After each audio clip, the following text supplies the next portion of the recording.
Welcome to the Honest Dog Breeder Podcast with me, your host, Julie Swan, where each week we dive in to discuss all things dog breeding so you can build a breeding business you love, producing dogs that fulfill their owners' dreams. I believe you can have an honest dog breeding program that also pays the bills. So throw those pods in your ears while you're cleaning kennels. I'd love to join you. You guys are in for a treat today. Today we have Cristine Lista of EverSummer Minis, and you have miniature American Shepherds and That's right. the beloved Bluebell. Gosh, we love Bluebell. You guys have to go see Bluebell in the show notes because she's just the cutest dog. But anyway, Cristine, tell us, you just got started. You recently had your first litter, but before we get into that, how did this come about? This has been on your radar for a long time. Yeah, so thank you for having me. This is such an honor, really, to be part of this podcast. And yeah, my name is Cristine. I am a mom. I'm a professional. I'm a physician by training, and I work a full-time job. But yes, I feel like I've always wanted to be. I think I decided I wanted to be a breeder when I was about 12 years old. And growing up, we couldn't have a dog at all, and it was hard because I didn't want it to have a dog. I wanted to have a phenomenal fancy dog. My first breed that I love was collies, right? Like Les is such a classic, but I wanted to have that kind of dog and we couldn't. So my parents, not to crush my dreams, they didn't want to do that, so they allowed me to start going to dog shows. My dad actually signed up for a dog magazine when I was 12 years old. You get like the subscription. And this is back in Brazil, so slightly different than here, but I will get my monthly magazine. And my, teenager growing up, I am millennial, right? So at the time we would have like all the walls, and like some people would have their Hollywood stars. Well, I had dogs. All my walls are like full of dogs. So I started going to dog shows. My parents, would take me to dog shows, and with that, I visited kennels growing up. Yeah. My mom will take me to kennels.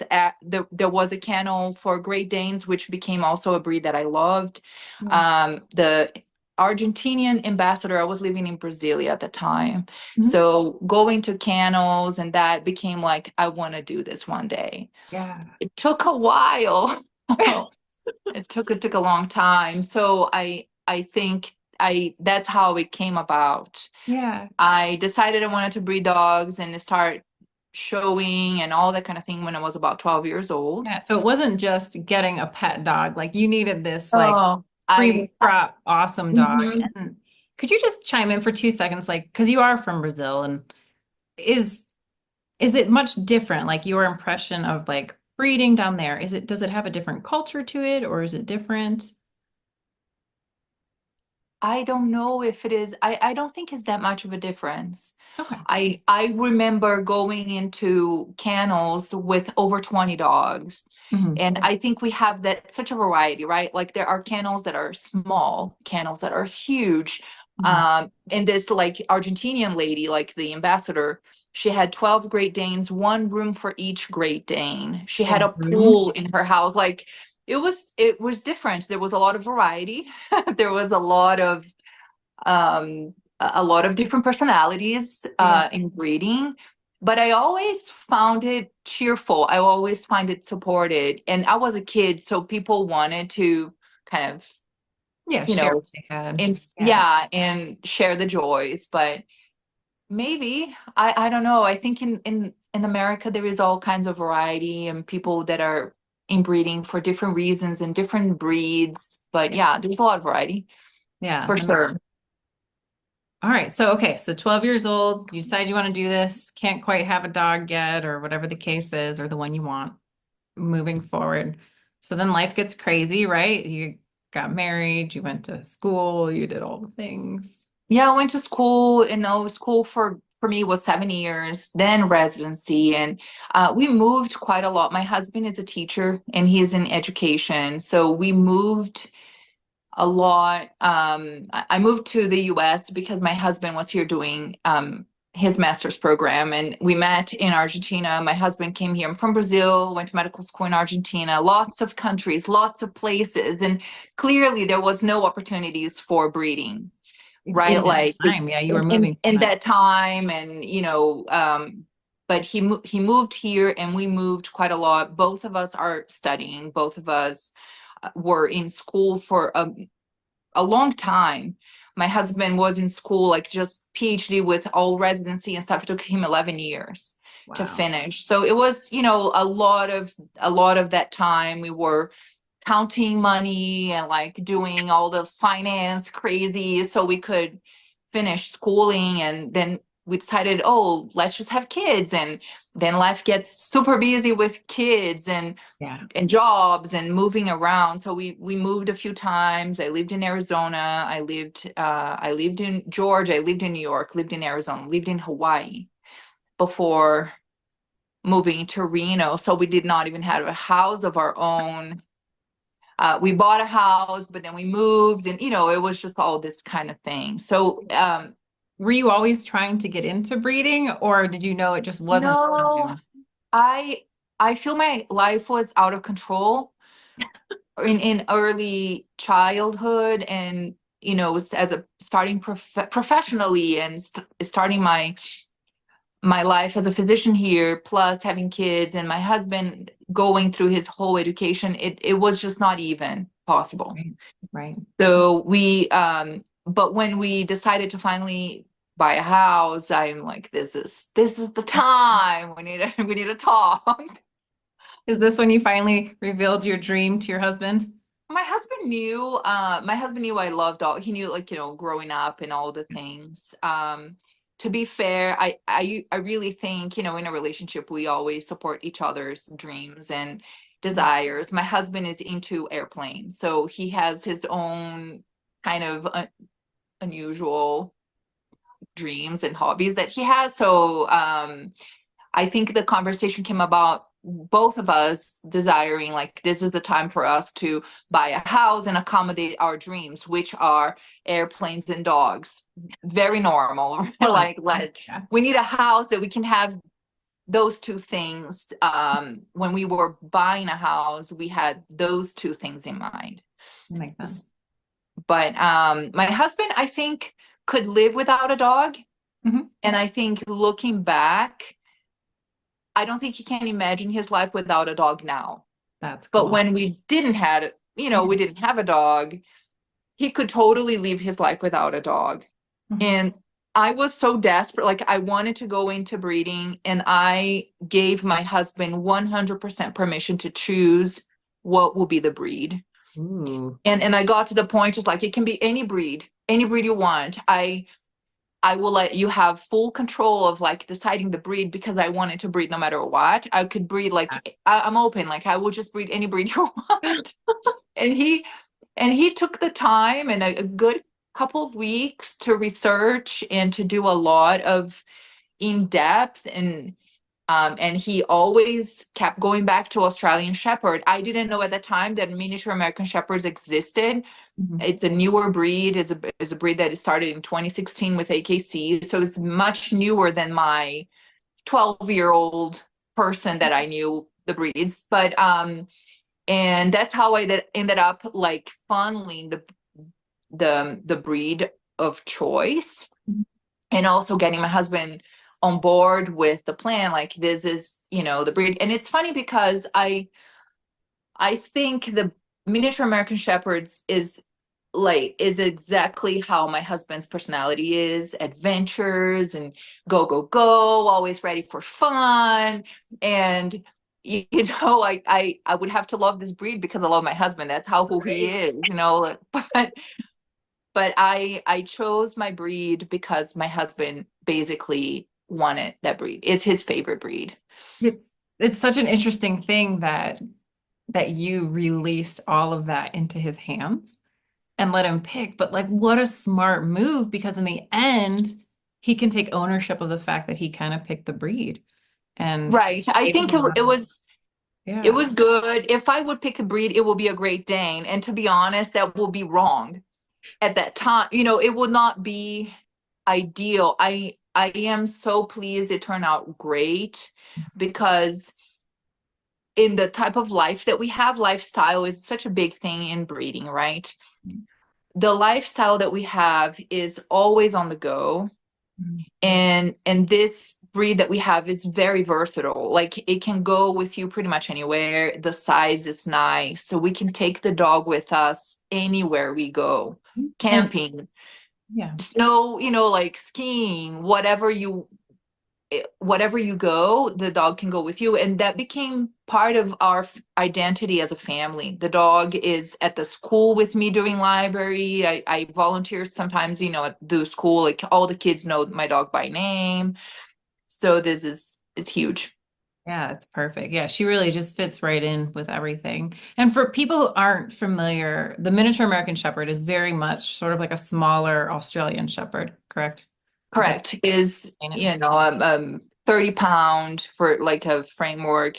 They are about 30 to 40 pounds, depending females and males. There is, so there's a smaller version of the Australian Shepherd, but the collars are similar. They have, like, different collars, and they are kind of fun in that sense, for Mhm. sure.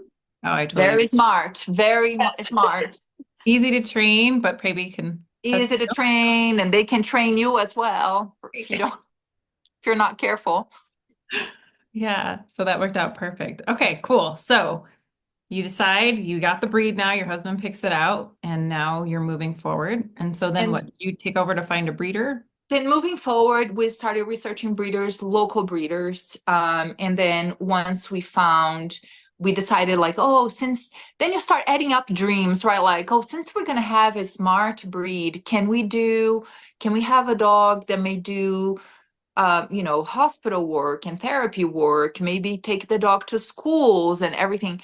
So when we kind of decided, like, okay, we want a breed that want to do so much. I want to breed the dog. It has to be a female dog. And then, you have to start conversations with breeders about becoming a breeder, which, is a different conversation. We finally found a breeder that is local. She is a phenomenal person, that was willing to work with me. And Yeah, it took about almost another year to wait for the puppy, because then you have one litter coming, and you are looking for certain things, and for a show dog and a breeding dog. So it took months to finally select the dog. sure. That But makes sense. my breeder is local. I think it was great, because having a person nearby was incredibly helpful in the journey of becoming a breeder myself. So No. I felt very supported by my breeder. And she's within an hour, right? Like to give people an idea. Correct. Yeah, I think Correct. that's such a nice spacing. Yeah. Mm-hmm. It worked out. So that was good. And getting to know her, it was when we actually learned about the miniature American Shepherds, because we were initially looking for Australian Shepherds, Mhm. but a lot of the Australian Shepherd people in my area would not have an Australian Shepherd for therapy. And as we were funneling down, she had miniature American Shepherds. And that's how we kind of like, oh, that's cool, because the size, it's easier to transport the dog with, kind of a little smaller dog. But, and it's still kind of the same, I think, the similar fun. There's a lot of similarities between the two breeds. So we decided, like, okay, this is going to be our dog. And so Bluebell is my lovely Blue Merle dog with blue eyes. She's the sweetest dog. So from the first time, from the beginning, we knew we were going to breed her in a 2-year period. So there was a lot of waiting, right? You wait for the dog. Then we wanted to do the show route. So then you have to send the dog to the show ring. And if any breeder has done that, there's a lot of uncertainties. It can take some more time than you think sometimes. There is ups and downs in shows, and you have no control, right? So, but we were very fortunate. My breeder let me use the same handler that she had, phenomenal, high, professional handler, uh, nearby. So our journey has a lot of other people, right? Like, and I think breeding is kind of a community. I see that. Um, I felt like I need a big community around me, Mhm. starting with my breeder, but then you go into the show world, there is a lot of other people, and building up from there. Kind of surround yourself with people that are like-minded. And then when things started to become more real, it's how I started looking for books and like, I need to learn more about it. And that's how I found you. And that's how I found, it was like, okay, I need more information. And I didn't find any books that were what I was looking for in terms of information to start a breeding. You were looking more for the business side of it when you business, and also kind of like the framework of like step one, this is 1, 2, 3, and first do this and then do that. So that was good. No, it was so much fun talking to you, even in our first call, because I was like, oh, you've got all the things figured out. Like, it was cool. You had a lot planned out. You put a lot of work into your program. Even before we met, you had looked at so much stuff. You really knew your breeds, you knew the show world, you knew all these things. It was really something. Yeah. It's been fun. I think to me, this is such a meaningful thing. This is something I always wanted to do. And I put my heart on this project more than other projects I've done in my life, but this is something super dear to my heart. I always wanted to do well and to do it, to kind of have the same joys that a dog can provide to another family, right? It's just like this, like magic. Oh, sorry, Bluebell. He's being a mom. Got things to say. Let me out. She is, yeah, no, and she is being so protective. It's almost uplifting to see how much she has changed as a mom and protecting her babies. She is very, very protective for sure. Yeah. Anyway. Yeah. I was going back to show, you had said, and you were telling me a little bit about this in our prep call, how, you had even gone to shows without Bluebell to learn and to go to nationals. Can you tell us a little bit about what you were looking for going by yourself, what your goals were, your networking goals, that kind of thing? Yeah. So as I said, I had a handler with Bluebell because I'm working full time. I couldn't be every weekend showing her. So I was able to go to a few shows that she was showing. And, the first shows I've been, my dog was on the show ring, and it was exciting for that. But then I think it's important, when you choose your breed, to kind of really understand your breed well. And by that, I mean, what really excellence looks like in your breed. What is the movement of the dogs? Is structurally like the breed standards, what are they? And one of the best ways to immerse yourself in your breed is to attend one of the national events. Every breed has a national event once a year. So I decided to go to nationals, more looking into learning and also networking. And then you start asking questions. There's so many questions, right? Like so many things. I remember there was the first year I went without my dog because you had to fly, right? So doing the accommodations to take my dog, it will be like I won't be able to go and come back to work. So I decided, you know what? I think the learning is so huge. They had a genetics talk. There is a new disease, kind of like that people are figuring out this is a new breed, a new awareness of a disease that I wanted to learn more about it. So there was a component of education in the nationals that was huge for me. And then when you start attending and you see what other people are asking and what other things your breed can do, there was the agility events, all the performance events. So it was, and herding as well, right? Because miniature American Shepherds are a herding breed. So there was a lot in herding, and you meet amazing people, inspiring people for sure. There are amazing stories, really, and it's a lot of fun. So you meet other handlers, other dogs, and you can understand better what you're going for. Like, this is the top 20 dogs in America are looking like this, and kind of have an idea of what you want to accomplish with your own program. Yeah. So it showed you basically all the options of what you could do and then what excellence looks like in all those areas. It's Yeah, pretty. and I also I don't have a stud, right? And then to me, I also wanted to kind of network and see what I was looking for in terms of complementing my dog, um, in and have that kind of community. Like I need a stud, I would need a stud. At that time, I didn't, Bluebell was not ready to be bred, but like that was part of the process of networking to find a stud, correct, a nice stud for her. And yeah, no, I think nationals was amazing for me. I've been to 2 years actually without my dogs, without her. Hopefully this year I'm going with one of the puppies. We'll see. I don't know, but it has been a lot of fun. So I think nationals more than dog shows I've attended without her as well, but national events with the breed where it's pure like your breed there is huge Mhm. opportunity for networking and understanding our breed and asking questions for sure. Yeah, it feels kind of like going to the Olympics for your breed. It's pretty neat. Correct. That's right. That's right. So that has been great. And depending on where you are, right? For us, nationals has been in Missouri, so it's a quite of a long way to travel by airplane and coming back. So if nationals were closer to me, probably it would be slightly different. But when it's like that far away, going with your dog or many dogs, people are taking 2 weeks off, like it takes about a week just to travel there, plus a week there and then come back. Mhm. So it's a bigger commitment. And I decided just like, I'm just gonna go and learn. I'm Yeah. still learning, but Oh, definitely recommend. Hmm.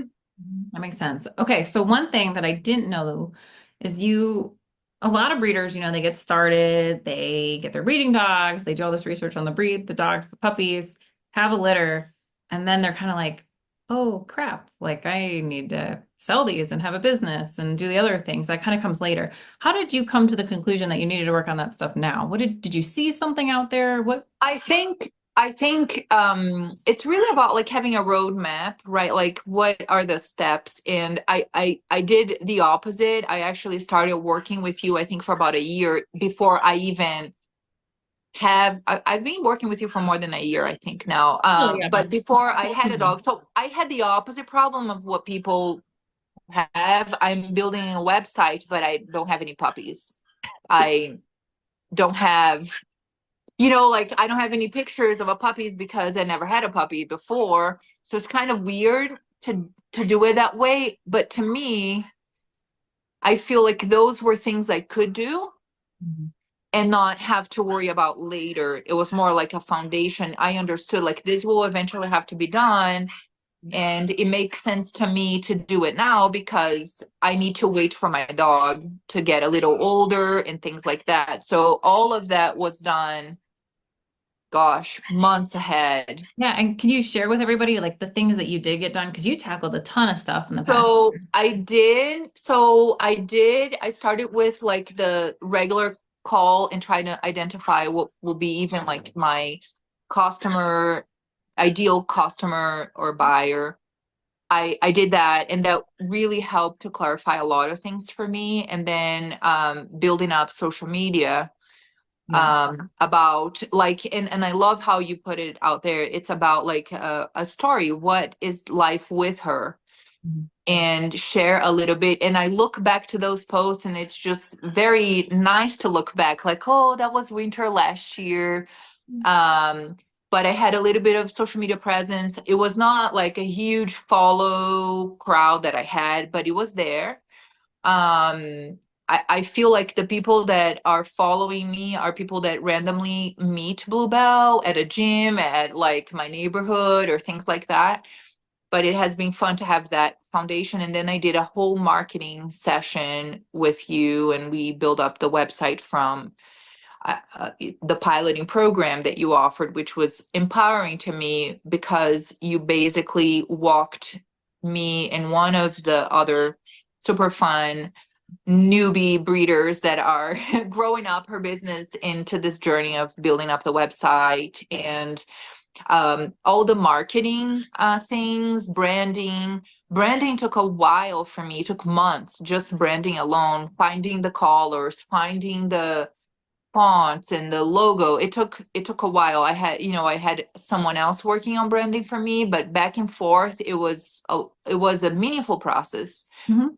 And I think having the time to take the time and actually do it well, and do it one time, Yeah. it was very good. It felt peaceful once I have now to focus on whelping and Right. different You kind that of know I your plan already going forward. And I think we should tell them a little bit about the backstory on EverSummer Minis because I love how you came up with this EverSummer and what it means. So EverSummer, I'm from Brazil, and we live in Reno.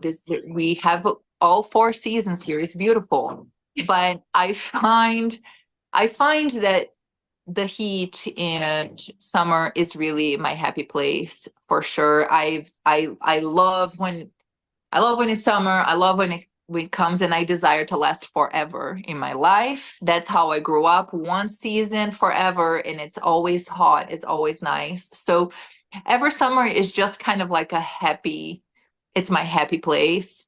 Yeah. It reminds me of Brazil. That's where I go, and I don't feel like it's a name that people use a lot, Mhm. but it's a name that is meaningful to me, that is a little bit of who I am. Like, this is where I came from. I come from a place where it's summer all year long. So that's pretty much the Ever Summer Yeah, and I feel name. like your dogs bring that joy. The way that you feel good about that warm summer weather, your dogs bring that to people. They And give. the- and and they are pretty much like that, right? Like, even on winter, I think these dogs are built for winter as well. They do amazing in snow. They have double coats, and probably struggle a little bit if it is too hot, but they love the adventure and water, going on the water and going here and going there, and like always on the go for sure. So yeah, it's a little bit of who they are too. They go camping and adventure and go. I think it's so perfect. I just love it. So So that's that's how the name, but finding the name can take a while, yeah. or at least for me, it took a while to find a name that kind of Mhm. encompass what you are. And it was helpful to go through, because I found my name after going through my ideal customer, like who do I want to sell to, and all those kind of components really helped to narrow down. And I'm very, very happy with the name of the kennel, even though it's so new to me, right, that I'm starting to use it now. I love it. I think it came together so nice. You guys, her colors are so fun too. It's kind of like an ice cream shop. It's almost like Yeah, that's what the concept is, like a raspberry mint or pistachio pistachio ice cream. color. Hmm. So Yeah. I think it's great. So all in all, I know when we worked together, you you did so much work. I don't really even want to like even take a smidge of credit, but you got your branding done after the ideal customer, right? All built in that. Then you moved into, and you also worked in Kit now, right? Convert Kit. And how was I that I guiding? started ConvertKit, and I think things were slowly building. I started ConvertKit before, like at the same time that I was doing my Instagram, Mhm. more or less at the same time. But I had, I don't know, 5 people on my email list, right? Like 3 people. And it started to build very, very slow. Um, but at the same time, it was there and learning the mechanics, right? It took me a while, for example, to understand templates, and I was trying to create a brand new template every single time I was going to create a broadcast. So there was a lot of mechanics that it was helpful to have more time. Yeah. But I started ConvertKit about maybe 6, 7 months ago, I think it was something like early. that. Yeah. It was really last year. Something like that. And then just recently I added honeybook as I'm starting to get closer to breeding, and then you have to think about contracts. Then I had another whole entire session with you about contracts and building up contract that is unique to my program. And I think every program is slightly different, what to do with, if you have someone that wants to breed versus someone that doesn't want to breed. And that was another piece of the roadmap. And when all of that, which I think is more like the marketing and the business component, was done, I could really change gears and focusing on whelping and, progesterone testing and all the things that goes with the actual breeding without having to kind of really shift focus to like marketing. Yeah, I think so too. I think like in a perfect world, the order you did things is what I wish everyone could do. Like if I could just pause the podcast for a second and say, listen to what Cristine did. I don't know it, but it's hard too, because then you don't have anything, right? Like there is this Yeah. balance, I think, because there is a struggle. For example, even with posts of my dog, I only had my dog. I didn't have any puppy. I now have puppies that are 6 days old today, but it for a long while, I'm like, I wish I had a puppy. I wish I would have that to share, but you don't.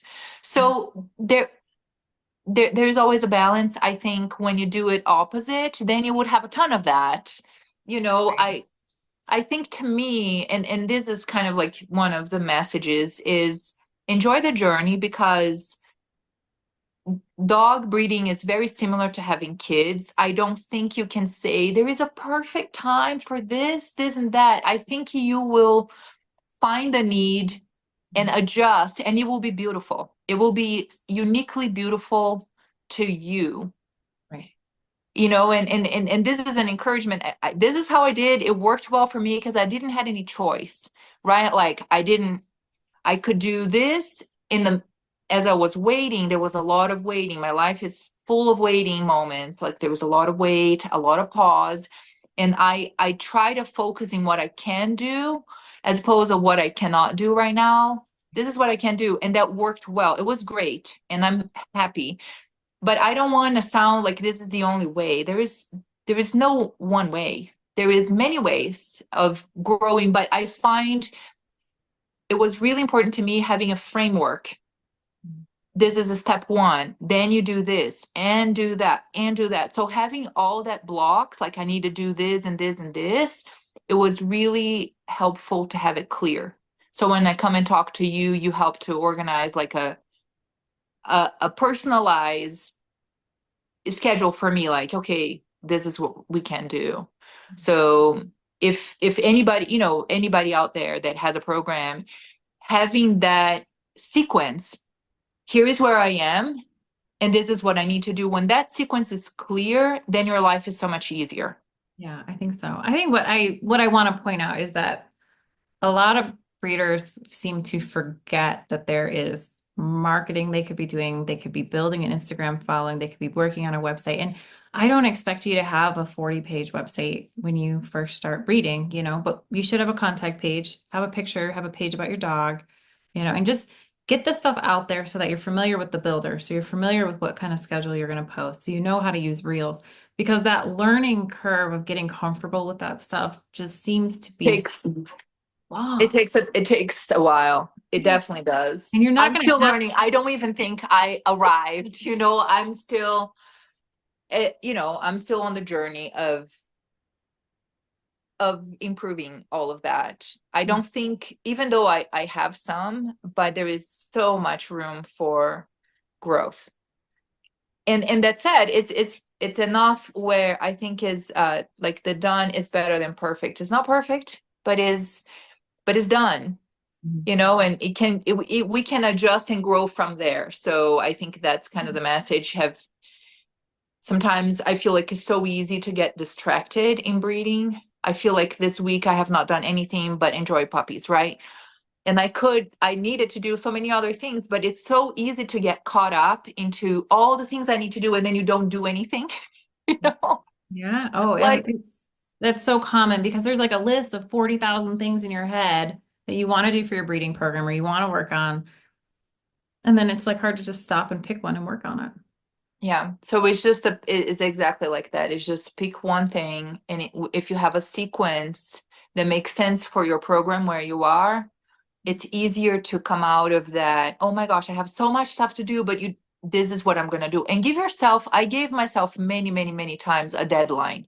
By 2 weeks, this has to be done. Give not a crazy tight timeline, but kind of like a real goal. I want my website to be done in 3 months, in the next 90 days, and we're gonna do this.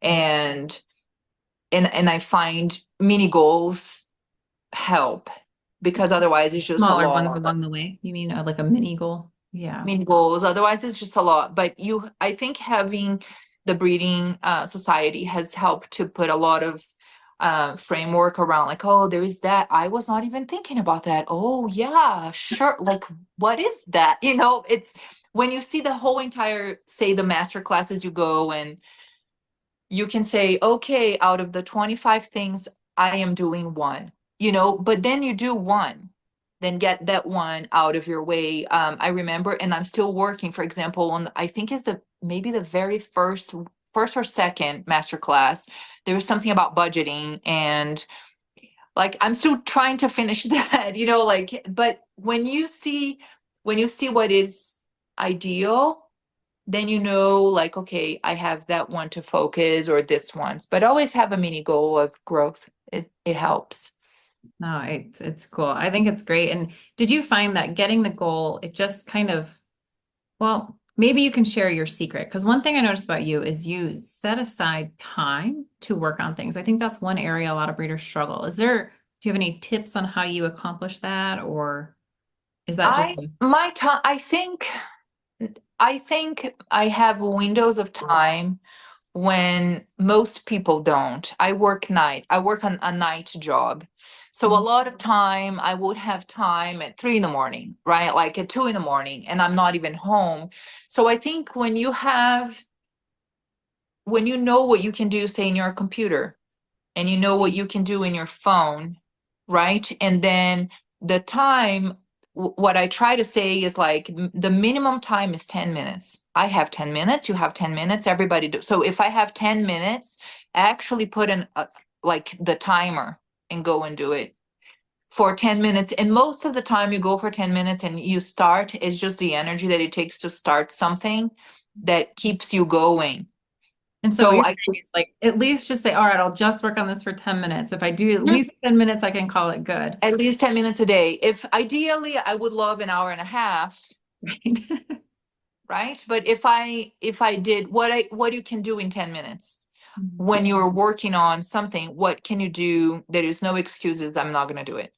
And it becomes, and this applies for exercise or for anything else, right? Like, what can you do that is so minimal, that doesn't require a lot of effort, that if you can just start, the activity itself will kind of, I call this propel. It was just kind of easier to keep going. No, that totally makes sense. I think that's great because you can. So could you give us some things that you were able to do in just 10 minutes when you were working on your You program? you can, so for example, you can organize your pictures in 10 minutes. You can edit your pictures. I will give you an example. If you mention, hey, I'm waiting, I need 10 more minutes. I just did my Thanksgiving post, right? Like, I go on Canva, like, oh, okay, I'm here, sitting here. Go on Canva, I just upload a picture and do, like, happy Thanksgiving, done. You can do in 10 minutes. You can do a lot in marketing in 10 minutes, a lot. Yeah. You can also lose 10 minutes with nothing, right? Like, just scrolling on Facebook, you can just totally lose 10 minutes. I tried to not be on social media. I had to start a timer for Instagram for me. So I limit my time on Instagram. I don't go, otherwise I will get lost 10 minutes completely. You can read a book in 10 minutes, right? You can listen to a podcast 10 minutes. So for example, having a podcast at all times, you finish one and then you already know which one is the next one, I think is an important tip you can have. Um, I can look up dogs from nationals in 10 minutes. I just go to my pictures. It's like, yeah, I like that one. Like, I can track stuff. But there's a lot of things if you change the question, right? Like, what can I do in 10 minutes? You will find a lot Yeah, of things. that makes sense. No, I think it's something, it's a strong suit of yours that I noticed, and I appreciate you sharing that. So, all right, so let's go back. So now you've got everything together. You got your kennel name, your branding, your customer, everything's kind of sorted, figured out. You picked your stud, and Mm-hmm. so then so she got bred. You had a nice live cover, and then how did you prepare now for the whelping? That's what makes so many new breeders nervous. What'd you do? Oh, whelping. I think whelping, and I have to confidently say, is probably my favorite part so far. I think whelping has this super cool aspect of more medical stuff. I by training, I'm family medicine by training, so I deliver babies, like real human babies, as part of my training. I don't currently deliver babies right now, but I deliver them in residency and training. So kind of it evokes this fun side of a new life coming to the world, and there is a lot of similar things and a lot of different things. So for me, preparing for whelping, I have no experience on dogs, right? So I had to do some research and talk to other breeders about what they do in terms of preparation. So I did find a like an online course on whelping, Mhm. and I took it's about like 8 hours. And I find like this is just the way I feel like I personally learn. It's just so like medical ingrained in my brain, but I found it important to know like, okay, this is the bigger picture and where I am in terms of the preparation. But for me, it was researching the whelping box and finding, you helped me a few times, like, hey, where can I do like pads and pee pads to put on the whelping box? So trying to get a sense of the structure, because whelping, you will have some things for structure that you don't have normally, right? Like you will need a whelping box, you will need a space, you will need to set that up. But also there was a component of more, what am I going to do if something goes wrong? Am I ready to handle resuscitating a newborn puppy if I need to? Or how can I know if my mama is in trouble? Right? So all those kind of things, like I didn't know. Um, and I have to say that through the whole time, I still have to remind myself dogs are not like humans. They are meant to deliver their puppies most of the time alone, and they can do just fine. Um, I so this is kind of helpful, right? Because it's different. It's a big difference from um, a human side. Most females will not deliver completely by themselves, but a dog can. If they are in a situation, a dog can. So preparing to me was that component of structure stuff, like stuff that I need to buy. What do I need to buy, right? Building up that list of what do I need to buy and having more knowledge, understanding of the process of what can go wrong and what do I need to do. And with that, then buying the stuff that I needed for an emergency kit. And to me, that was super fun because I felt like going to the hospital, like this is my rapid response kit. This is all the stuff that I need. So it was really, really cool Yeah. for me to get that done. But I feel like once I finished that course and I kind of got the basic stuff that I needed to buy and invest to have it, I have to say I did not use one single thing. Like of my emergency kit, my dog delivered beautiful. She delivered amazingly. I did help her. There was some clamps involved, and I did help her with some stuff out of the fun, but she would have been totally capable of doing by herself. Being there for her was super, super meaningful, but that's how I ended up like preparing and and then you can switch gears and then just enjoy yourself. It was really, really, really cool. To do the whole whelping part, it was phenomenal. I think you said yesterday too, like it was this beautiful merge of like this hobby and thing you've wanted to do for so long, and then all your Yeah. life is back around and And whelping is pretty much like, I think the most clear, like when you go to a dog show, there is no medical stuff, right?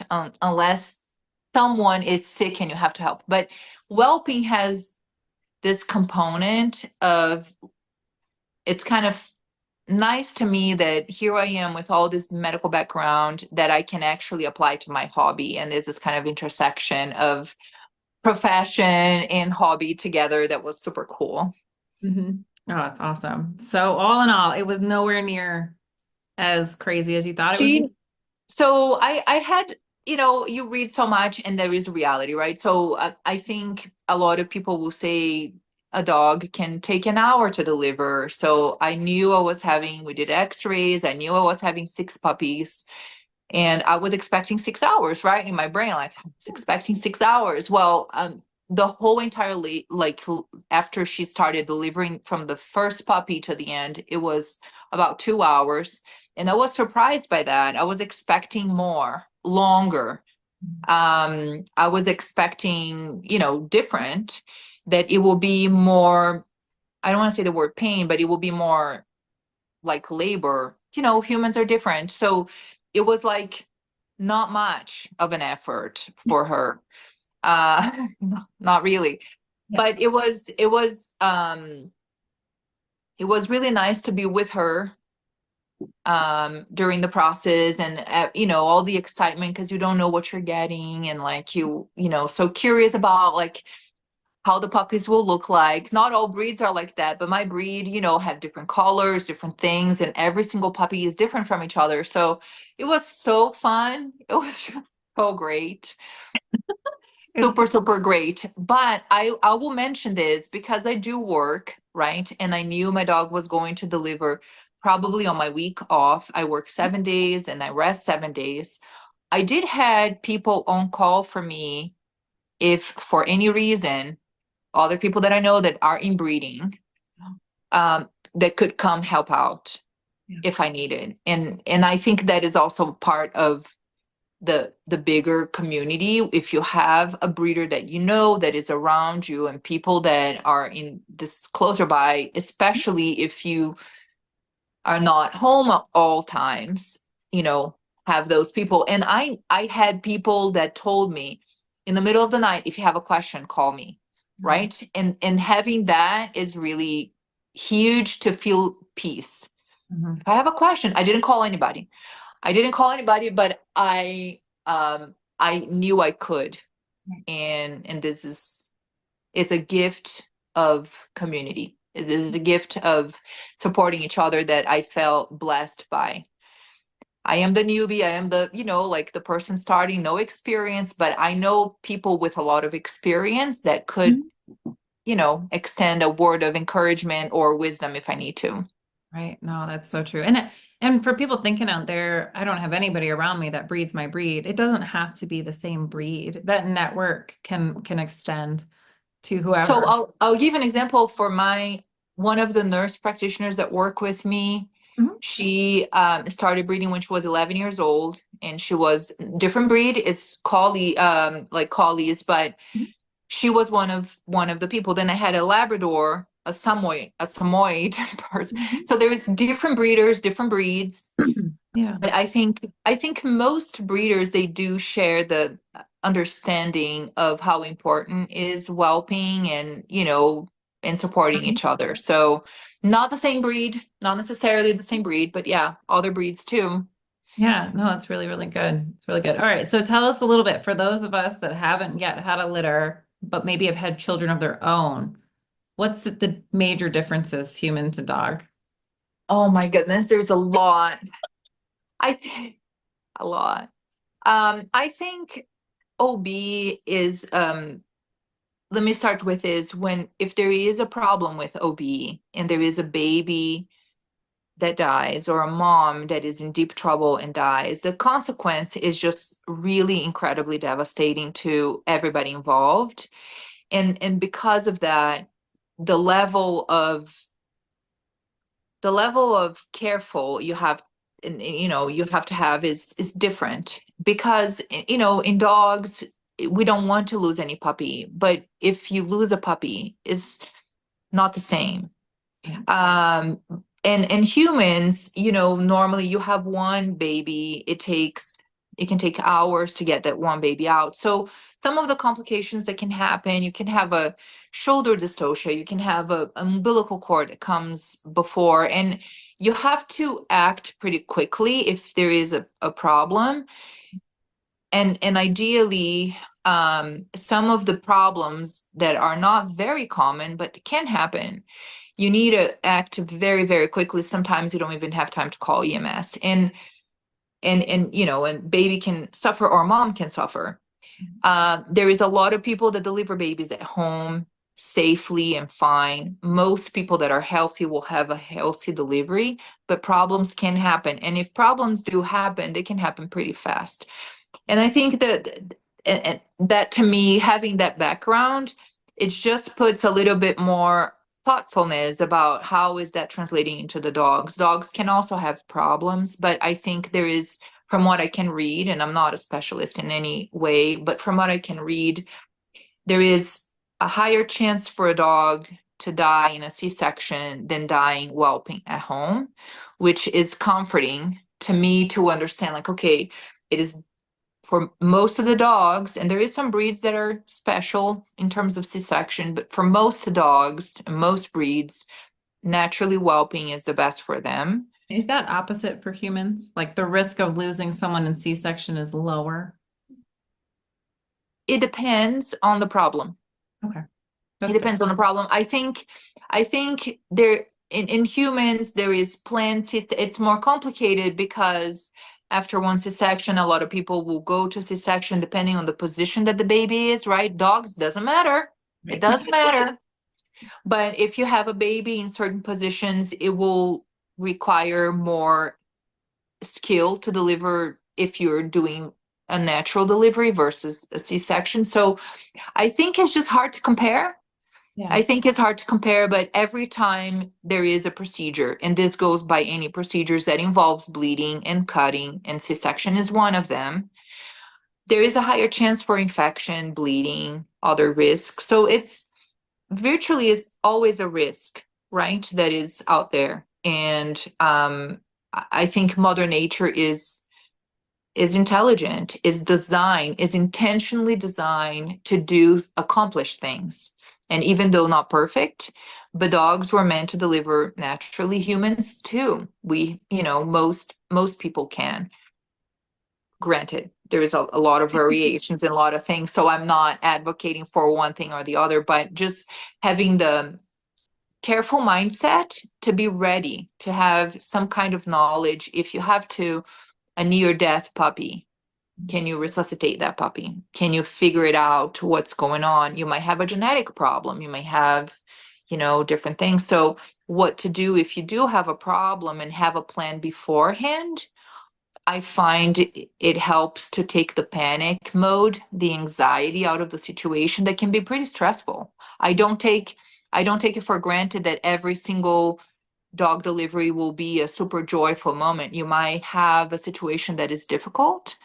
And as well as in medicine, you don't want to face a difficult situation of life and death or disease without preparation and knowing your steps. Like, this is going to be the next step. This is going to be the next step. So knowledge helps for that. And having an idea, I think, is an idea of what to do. It really, to me, it really lowers the stress. Yeah. So ultimately you said, wow, like all these things could happen. I don't really know. But if you realize here's all the potential common problems or less common problems, and then what you did is you thought through those. Okay, if I ran into this, what would I do? If I ran into this, what would I do? So you had a plan already in your brain before the whelping ever started. Right. And that was made it now, like now you could go into it and say, okay, I'm ready for it. And then you could just enjoy it. Right. And this might be just the way my brain works, but I find having an idea is good, because if not, and you encounter something is completely unexpected, then most of us have a anxiety, right? Like, what am I going to do now? Googling it really fast, like, oh no, what do I do? And that's not great. That's not great. So, but yeah, so just being ready. And a lot of times when you start researching, you will find very basic stuff. One of the things that I would not be so thoughtful, for example, make sure your dog is drinking a lot of water and she doesn't get dehydrated as she's panting away pre-labor. Like, have different ways for her to have water, have available sources of glucose and calcium, like ice cream. I would not know. It's just such a basic concept, but yogurt and things like that to help your dog to be healthy through the delivery. Don't get dehydrated in between, right? So even from that sense, I think knowledge when you read and like immerse yourself a little bit is important because you can prevent. And prevention is really ultimately what we all desire for, our health as well. Prevent problems. Don't go into problems, just prevent. And in labor, there is some things, basic things, right, that many breeders may take for granted. For me, it was not for granted, right? Like as a new breeder, I like even the very basic foundation knowledge. I like, oh, okay, more water, more, okay, got it, more, Yeah. more water. So it was not only the problems, it was that aspect as well. Mm-hmm. And even like other things I remember, for example, do you want to use big towels versus small towels? And it was, I think, one of the other breeders like, no, just have two towels, tiny ones per puppy. It is more helpful than a bigger towel. Like, things that are maybe so common for other people that are doing this for a long time. But to me, it makes sense. The other pro tip, it was like use maybe white towels because then you can see the color of the discharge. Right. And it's helpful because it's bleeding is that dark? Is that what it is? And having that white color, it was helpful. So things like that, very, very basic. I think when you go through some education or anything, it brings this common sense, like, oh, okay, that makes sense. Yeah. But for that too, not only for problems, but for prevention too. Mm-hmm. Yeah. So now what?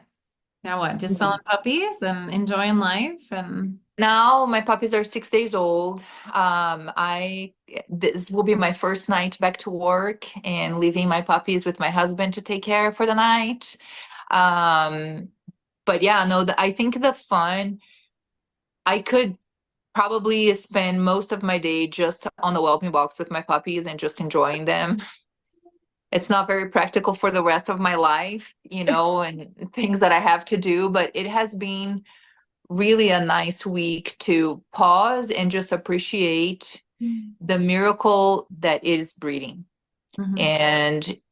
And this is Thanksgiving, week that we are recording this. I don't know when you're going to air this, but to me, this week is extra special to remind myself to be grateful and truly grateful for um, all the years that it took, all the people that I met through the journey of desiring to breed.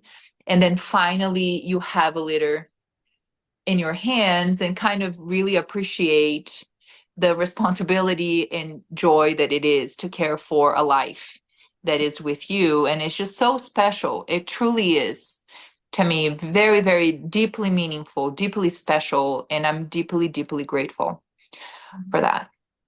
So Yeah. that's where I am right now. But yeah, there will be a lot in training once they open their eyes, and I can't wait to see the colors of their eyes, and interact more with them. And I'm looking forward to enjoy every stage of puppies and I still, selling and all that kind of Yeah, that's all those coming. things that Whatever. will come.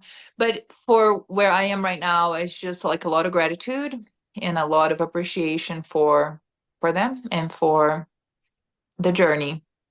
Yeah, oh, absolutely. All right. So any advice for new breeders now that you've been here, you've done it, you had expectations. I got like three things. I think having is so overrated, but like being patient with yourself, with your life and where you are many, many times is not that time where you need to be and that you want to be. It just takes time. So be patient. And I want to tell that to myself, be patient, enjoy the process is a process, enjoy a journey and focus in what you can do now, and then the later will be later. But right now, I don't have a big kennel. I have one dog. That's my life. I have my one dog, right? So enjoy where you are and don't expect perfection. Just done is better than perfect. we will all grow and you will learn from the experience, but don't expect perfect, and move and keep moving, keep going, and action is better than just all these plans, but just take action, one action every day, a little bit, and enjoy the journey. It's just such a deep a deep experience. It truly is. Mhm. Oh, it's beautiful. Well, thank you so much for taking the time to share your story with us, and tell people where they can find you. And they can find me at eversummerminis.com is my website. And I wanted to take a moment, Julie, to appreciate and thank you for helping so many of us to really kind of clear the way and what can be done and what is, possible. So I'm really grateful for you in my life and for a lot of the breeders that I met through your community. So such a great, uplifting community, and I know it takes a lot of work. So thank you so much for what you do and guiding people in the journey of breeding. Thank you. It's always fun working with everybody. So thank you so much. Cool. And good luck if anybody is breeding. Good luck. Okay.